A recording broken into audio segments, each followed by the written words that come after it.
Hi Capricorn, welcome to your mid-November check-in and full moon in Taurus reading. So we've got the decks ready here. They've been thoroughly pre-shuffled before the reading. This is a mini reading. This is the Moonology deck I'm using here.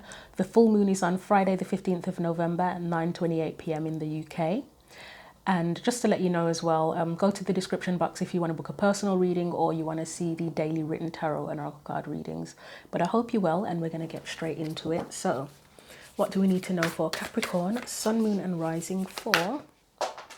Wow, Capricorn. Okay.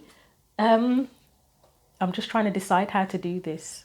So I'm going to have to see if I can pause your video because it's flown so far across the room. I've got the mic and everything on me. So, okay, Capricorn, right. That was very dramatic. And I'm not going to lie. I wonder if there's a little bit of resistance or you're not very happy about having to do something the way that flew across the room. It's yeah, it's not actually funny, to be honest. It's just how aggressively the card flew. Like, that hasn't happened with any of the other readings. You're my, what are you, 9th reading now, and that just flew straight across. So you've got work through your fears, new moon in Scorpio, and this actually may correspond to the did I just do the monthlies, the monthly readings? I've done so many readings over the past few weeks, I'm confused now, but I'm pretty sure there was a reading for you that I did where I said something's come back around. It could have been a short that I did read.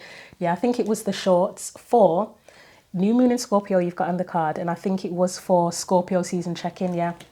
There was something about something coming back around, so with work through your fears, excuse me, something may have come back around and you're not happy about it. And to be frank, I wouldn't necessarily be happy about it either, depending on what it is. But if something comes back around that you thought you've resolved, then you're not necessarily going to be happy, are you?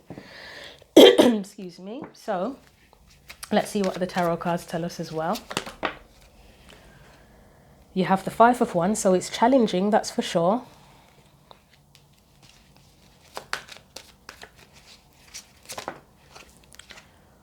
You've got the Seven of Pentacles. I can kind of feel the devil energy, but maybe it's just because I'm doing a Capricorn reading, and obviously Capricorn is the devil in tarot, but we've got the Seven of Pentacles. So it's like an assessment or a reassessment even.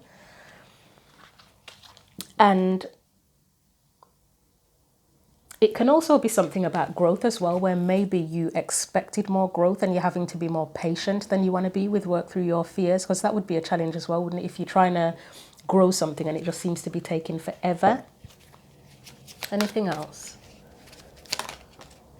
Ace of Pentacles. So there's an opportunity here or a seed that's been planted again with that growth energy where something may not necessarily be developing as soon as you wanted it to or as quickly as you wanted it to. But the Ace of Pentacles can also be there's an opportunity here to work through your fears or to deal with something that's come up that you've thought you dealt with previously. And we have Seven of Swords, which would be, to me, that's the energy of that card flying across the room where you probably don't want to have to deal with this shit, I would say. Or the feeling, at the very least. You don't want to have to deal with the feeling of fears or doubt or whatever it is that's coming up for you. Let's see. Okay, so there could even be, so all of what I've said stands. It's just obviously take it as it resonates for you. Different messages will come in. There could actually be an opportunity here for someone that you're terrified of in some way, shape or form, whether it's an opportunity to do something, whether it's an opportunity to leave something. It's an opportunity either way, and there's something challenging about it. There would be a question here about whether it's worth it or not. It may feel risky with the Seven of Swords, and it's kind of looking at it thinking, I don't know, I don't trust this, or I want to run the hell away from it. But the key energy here is that there's fear behind it, and you may already be aware of that there's fear involved. Or maybe you might be kind of procrastinating or have doubts or whatever, and this reading will make you aware that the fears are what the challenge is for you. The challenge may be the fear itself. So as I say, everything I said stands, whether it's a literal opportunity or just something has come back up and you're having to face that. It all stands, to be honest, just however it resonates for you. But fear is the issue. Fear is the issue here. Whatever the opportunity is, whether it's to do with a job, a project, something creative, commitment even. Somebody here could be a bit of a commitment phobe or something relationship related. But yeah, fear is the key. You got to get through past those fears, and go. And you may not want to, but with Scorpio energy, you're probably going to have to go in deep to understand the what the heart of those fears is. You know,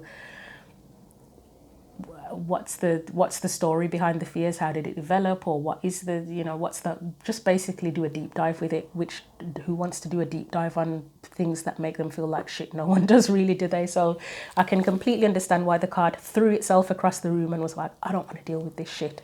So I get it. But I'm going to leave your reading there, Capricorn. Again, go to the description box if you want to see links for personal readings or for the daily written tarot and oracle card readings.